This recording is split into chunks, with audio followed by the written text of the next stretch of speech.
So ayun na nga guys, in this video ay tuturo ko naman sa inyo kung paano nga ba mag-transfer or mag-send ng pera mula sa GCash patungong UCPB Savings Bank.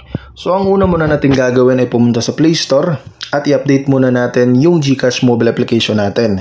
So ang reason kung bakit kinakailangan natin i-update yung GCash mobile application natin ay para hindi tayo maka-encounter ng kahit anumang glitch or mga problema sa pag-transact natin gamit itong mobile application. So kung meron kang nakikita ang update dito, pindutin mo lang yan. Pero kung ganito naman yung nakikita mong open, ang ibig lang sabihin ay updated pa yung mobile application mo. So pindutin lang natin tong open para mag-redirect tayo ngayon sa pinaka-dashboard ni GCash.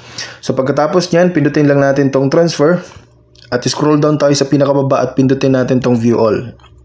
Tapos dito, scroll down kayo or pwede nyo rin gamitin itong search engine. Ayun, makikita naman natin dito, UCPB Savings Bank. So pwede mo rin i-search dyan, UCPB Savings Bank. So pindutin lang natin to. So kung meron kang QR code na generate mo sa UCPB Savings Bank or online banking ni UCPB, hindi mo na kailangan pang mag-enter dito ng mga detalye manually.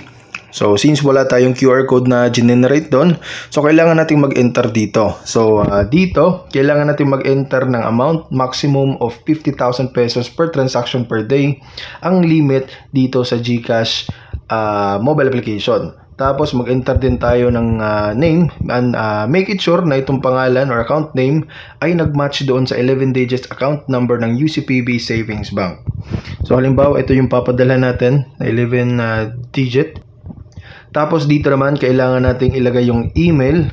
Optional to, pero mas maganda na maglagay tayo ng email para just in case na gusto mo ng copy ng transaction na to, sa email to ipapadala. So hindi mo na kailangan pang i-memorize or ilista tong transaction na to kapag nagkaroon ka ng copy. Tapos pindutin lang natin tong send money at make it sure guys na pa-double check ng account name at account number kasi once na send na natin yung pera ay hindi na natin mababalik pa.